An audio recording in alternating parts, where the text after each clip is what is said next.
As that groundwork gets laid, something subtle but important begins to change. The conversation shifts away from, is demand strong, and toward a more uncomfortable question. What happens if supply can't keep up, even if demand slows? That's the question markets are bad at answering, because it doesn't fit neatly into quarterly forecasts or cyclical models. To understand why this matters, you have to think in terms of friction. Modern systems are built to operate with very little slack. Power grids run close to capacity. Data centers are optimized for efficiency. Manufacturing lines depend on just-in-time delivery. That efficiency looks impressive on paper, but it comes at a cost. When one input becomes constrained, the whole system feels it, and copper sits at too many critical junctions to be easily worked around. This is where scale becomes decisive. Small shortages are manageable, large ones are not, and large shortages don't announce themselves as empty shelves overnight. They announce themselves as delays, as longer lead times, as higher minimum order sizes, as quiet prioritization of important buyers over flexible ones. None of that looks dramatic on a price chart, but all of it changes behavior. Once behavior changes, feedback loops start to form. Buyers who sense tightening pull forward demand. They order earlier than they otherwise would have. That pulls material out of the future and into the present, which makes future availability tighter, which encourages more pull-forward behavior. This is how scarcity compounds even without a demand surge. It's not panic, it's precaution. At the same time, suppliers face their own constraints. Expanding output isn't just about digging more rock. It's about labor, energy, water, permitting, financing, and political risk. Each of those has become harder, not easier, over time. So while demand planning accelerates, supply planning hesitates. That mismatch widens the gap, even if no one intends it to. Another overlooked factor is competition between uses. Copper doesn't serve one industry, it serves many. Transportation, energy, construction, technology, defense. When multiple sectors expand at once, they don't politely take turns. They compete. And competition for a constrained input doesn't always show up as higher prices immediately. It shows up as preferential access. Who gets served first? Who gets delayed? Who pays premiums quietly to avoid disruption? This is also where geopolitics quietly enters the picture. Strategic materials attract strategic thinking. Governments don't like being exposed to supply disruptions in inputs that underpin critical infrastructure. Companies don't like it either. That leads to stockpiling, diversification of suppliers, and sometimes direct involvement in securing upstream capacity. None of that reduces demand. Most of it increases it, because redundancy is inherently material-intensive.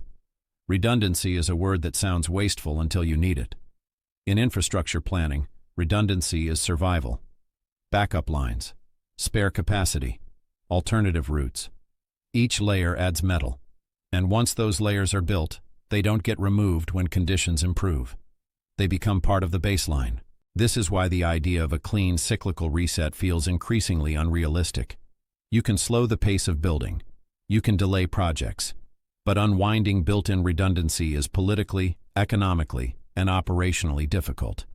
No one wants to be the decision-maker who removed capacity right before the next failure. So the material stays embedded in the system. Another reason this story is easy to underestimate is that copper doesn't benefit from novelty. It's been around forever. It doesn't sound futuristic. It doesn't photograph well. But novelty isn't what creates value in infrastructure. Reliability does. And reliability depends on materials that perform consistently under stress. That's not exciting. It's essential. There's also a tendency to overestimate how quickly alternatives can scale. Even when substitutes exist in theory, deploying them across global systems takes time. Standards have to change. Equipment has to be redesigned. Supply chains have to be rebuilt. That process spans years, sometimes decades.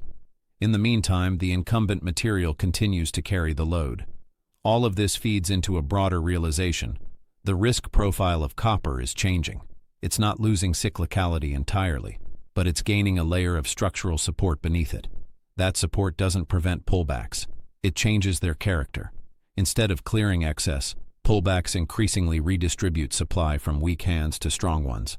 from speculative holders to end users, from liquid markets to committed channels. This is why you often see copper hold up better than expected during periods of stress. Not because it's immune, but because selling pressure runs into real demand sooner. There are buyers who don't care about short-term price moves because their horizon is measured in projects, not trades. They're not looking for an entry. They're looking for assurance. From a distance, this can look like stagnation. Up close, it looks like absorption. Material being taken off the market quietly, consistently, without fanfare. That's not how bubbles behave. It's how necessities behave. At some point, the cumulative effect becomes harder to ignore. Lead times stretch enough to get noticed, premiums widen enough to matter. Stories circulate about projects being delayed not because of money, but because of materials. That's usually when the narrative starts to catch up. But by then, the easy adjustments are gone. The challenge for observers is that this phase tests attention more than conviction. Nothing explodes, nothing collapses. The story advances through small, rational decisions that don't feel newsworthy on their own. It's only in aggregate that they reshape the landscape. And this is where many people give up. They assume that if something truly mattered, it would already be obvious. But that assumption confuses visibility with importance. Some of the most consequential shifts are quiet precisely because they're driven by planners, not promoters. As the pressure continues to build, the market doesn't need a shock to move. It just needs recognition. Recognition that availability matters more than abundance assumptions. Recognition that time works against supply. Recognition that certain materials have become too embedded in modern systems to be treated casually. When that recognition spreads even gradually, the revaluation doesn't feel like speculation. It feels like correction, a slow adjustment toward reality. And reality has a way of asserting itself, even when it takes longer than people expect. By the time that adjustment feels obvious, the question won't be, why is copper being treated differently? It will be, why did it take so long to see it coming? And that's where the story finally settles into focus. Not with a sudden surge or a dramatic turning point, but with a quiet shift in how the world assigns importance. Because once a material becomes deeply embedded in how systems function, its value stops being debated and starts being assumed. At this stage, the market isn't asking whether copper is useful. That question was answered long ago. The real question becomes whether it can be supplied reliably enough to support the world that's being built on top of it. And that's a much harder problem than most models are designed to handle. What's happening now is less about excitement and more about discipline. Buyers are becoming disciplined about access. Planners are becoming disciplined about redundancy. Governments and companies are becoming disciplined about risk. And discipline doesn't announce itself with volatility. It shows up as consistency, as long-term thinking, as decisions that look conservative in isolation but powerful in aggregate. This is why the familiar signals often mislead. You can have periods where price goes nowhere and still be in the middle of a structural shift. You can have pullbacks that feel like failure but function as redistribution. You can have skepticism persist right up until the moment it no longer matters. None of that invalidates the story. It's part of how the story unfolds. The deeper issue is that modern civilization has layered too many critical systems on top of continuous electrification to treat copper as optional. Power, data, mobility, automation, defense, healthcare. These aren't fringe applications. They're core functions. And when core functions depend on a material that can't be scaled quickly, that material inherits a new kind of value. That doesn't mean prices only move in one direction. Markets are still markets. They overshoot, they correct, they get emotional. But the anchor changes. The baseline shifts. And once the baseline shifts, old comparisons stop working. Past cycles become less relevant guides. New constraints take over. This is why waiting for perfect clarity is risky. Perfect clarity usually arrives after opportunity has compressed. By the time everyone agrees something is strategic, it's already priced as such. The earlier phase, the one that feels ambiguous and unsatisfying, is where understanding matters most. It's also where attention is hardest to maintain. Humans are drawn to motion, to stories with clear villains and heroes, to assets that move fast and loud. Copper doesn't offer that. It offers persistence. It offers inevitability. It offers a slow tightening of conditions that only becomes obvious when it can no longer be ignored. And that's the paradox. The very qualities that make copper essential are the same ones that make it easy to overlook. It doesn't promise transformation. It enables it. It doesn't generate excitement. It absorbs it. It doesn't dominate conversations. It underpins outcomes. At some point, this stops being an investment thesis and starts being an infrastructure reality. And infrastructure realities don't negotiate with narratives. They reshape them.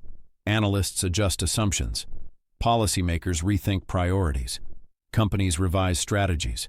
And the market recalibrates, often without a single headline announcing the shift. When that recalibration happens, it rarely feels dramatic. It feels like catching up, like acknowledging something that's been true for a while. And in hindsight, it looks obvious. But obvious in hindsight is not the same as obvious in real time. So the real takeaway isn't about predicting a price target or timing a breakout. It's about recognizing when the nature of an asset has changed. When it stops being treated as a cyclical input and starts being treated as a strategic requirement. That transition doesn't happen overnight. It happens decision by decision, contract by contract, system by system. And once it's complete, the debate shifts. People stop asking whether copper deserves its role. They start asking how they underestimated it for so long. If you step back far enough, the pattern is familiar. Every era has materials that define its infrastructure. Not because they're fashionable, but because they're unavoidable. They don't need promotion. They need production. And when production can't keep up with necessity, value follows not as a spike, but as a re-rating. That's what's unfolding here. Quietly, relentlessly, beneath the surface of louder stories. And the people who benefit most aren't the ones who react fastest, but the ones who understand earliest.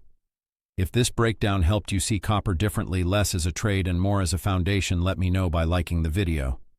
It really helps get thoughtful, long-form analysis like this in front of people who are tired of noise.